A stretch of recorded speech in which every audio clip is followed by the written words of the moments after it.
A Passion for Mushrooms by Chronological. Chapter 18. Meetings and Meetings. Though it might surprise the dwarves at Edinburgh, who knew their burglar through lists of his deeds and not personally, Bilbo's nature really was a retiring one.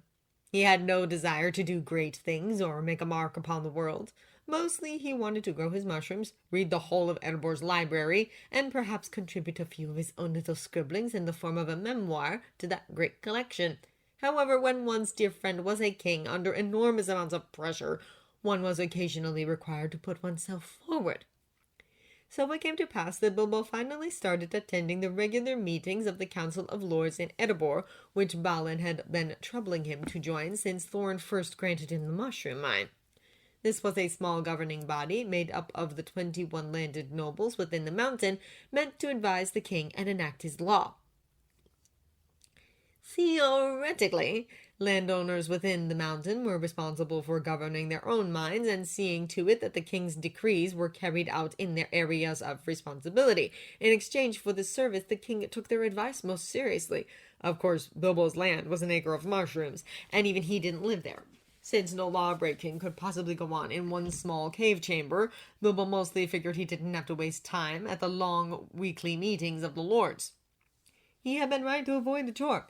Though Gloin, Bifur, Beaufort, Dorry, and Balin all attended, the meetings were every bit as dull as anticipated, spending hours discussing mining, plumbing, public works, road construction, guild petitions, and taxes were not Bilbo's idea of a good time. Often he spent the hours dozing or composing little poems while pretending to take notes, then just voted whichever way Balin voted.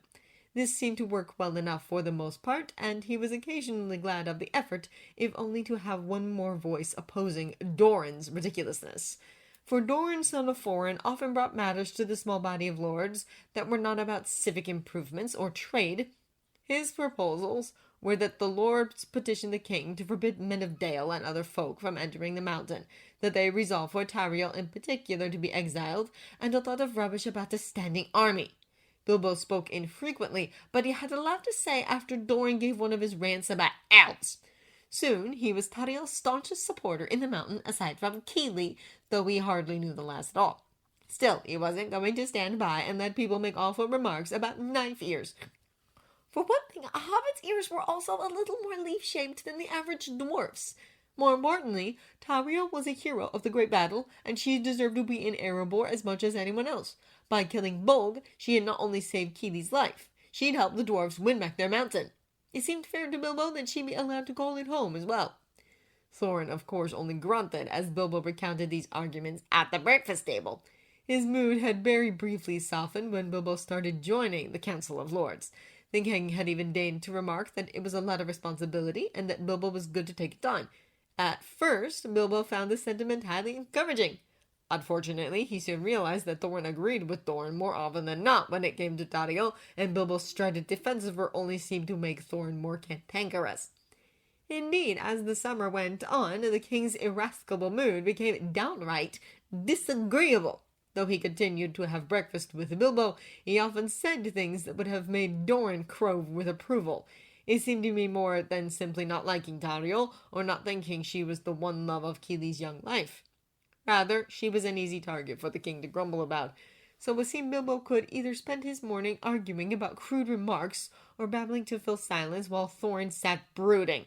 Trying to weather the storm of Thorin's ill temper was like walking along the edge of a knife, and Bilbo made every effort to control his own so as not to make things worse. Unfortunately, Bilbo had a willful streak himself, and some of the things Thorin said were too rude for a simple scolding.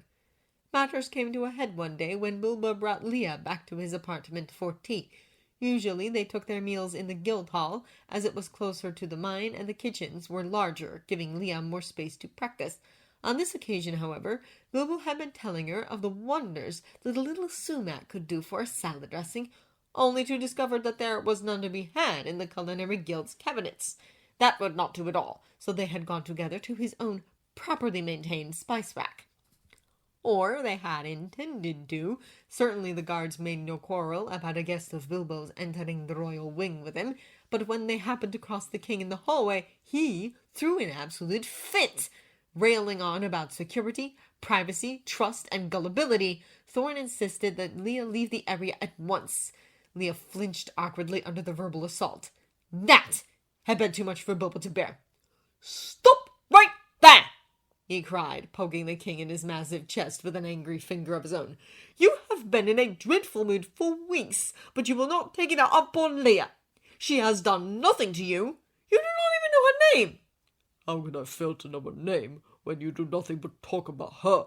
Thorne thundered. "I know that she prefers honey cakes to spice. I know that she never finishes her meals, even when they are small. I know that she laughs at bad jokes and only smiles for the one she likes. I know more than enough to say that she is not welcome in my wing." Bilbo had not realized that Thorne paid such close attention to what had essentially become the hobbit's morning monologue. Under other circumstances, he might have been pleased to know that the king still listened, even if he did not speak. As the matter stood, Bilbo was furious enough not to care. Slamming open the door to his little apartment, he shouted, "Is this my home or not?" The bookshelf where Thorne's necklace was prominently displayed was clearly visible from the door. Upon seeing it, the king seemed to recollect himself, though his eyes lingered on it strangely, almost hungrily. For the first time, it occurred to Bilbo that it might not be the pressures of the crown or some personal problem which troubled his friend. Terrible as it would be, perhaps that draconic need for gold that returned.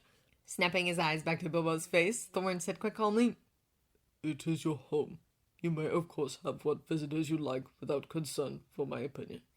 Bowing deeply to Leah, he added, "My apologies, Leah, daughter of Thea. Master Baggins is right. My temper ought be directed at nothing but my own failure. It was unjust to subject you to it. I beg your pardon."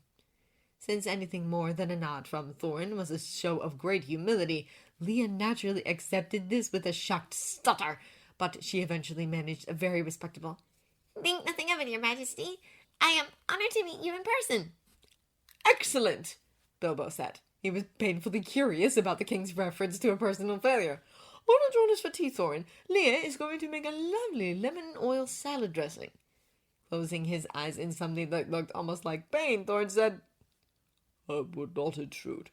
Nodding stiffly to them both, he turned to go. That might have been the end of it if Fili and Kili had not sprung up behind him like snowdrops in a February thaw.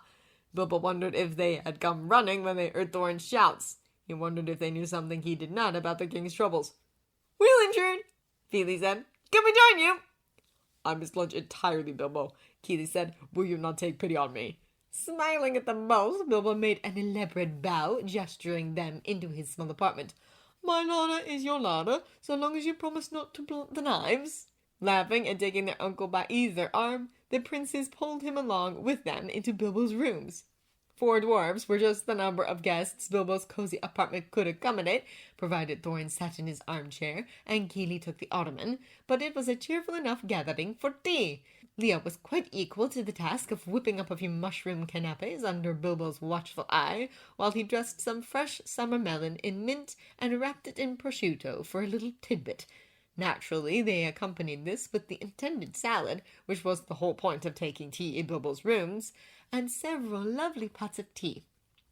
Bilbo also had a few tea cakes if anyone wanted a little something sweet.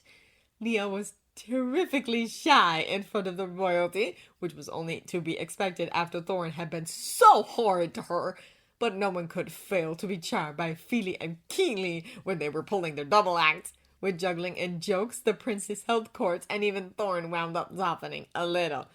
The king himself was scrupulously polite, though he did not speak much, and he ate next to nothing. Once or twice Bilbo caught him looking at the gold medallion on the bookcase.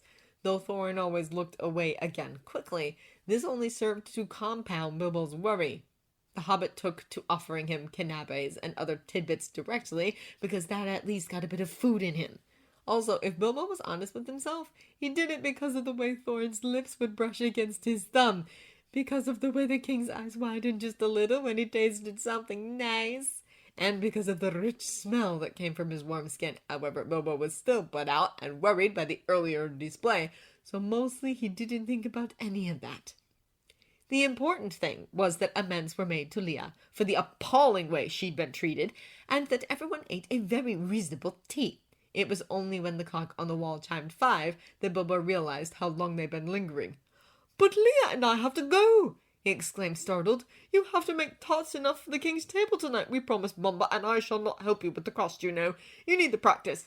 "I know," Leah said, but then she politely waited to be dismissed from the royal presence, as though they were not in a dreadful hurry.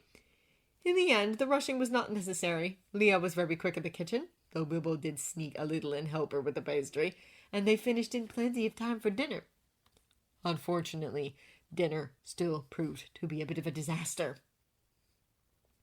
Bilbo was seated between Bolfor and Biver, and so couldn't do anything except watch as Thorin sat regally on his big chair and didn't eat a bite.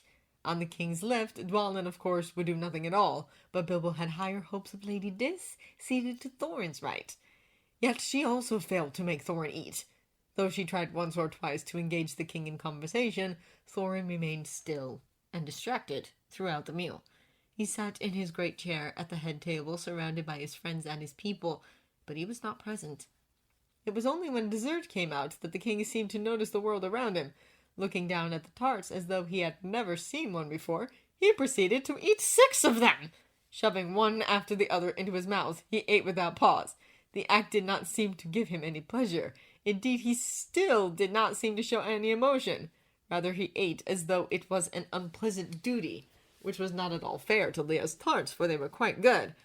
Bilbo did not know what ailed his friend so, but he would find out. He would find a way to help Thorin, even if gold was once more weaving its terrible spell on the king's mind.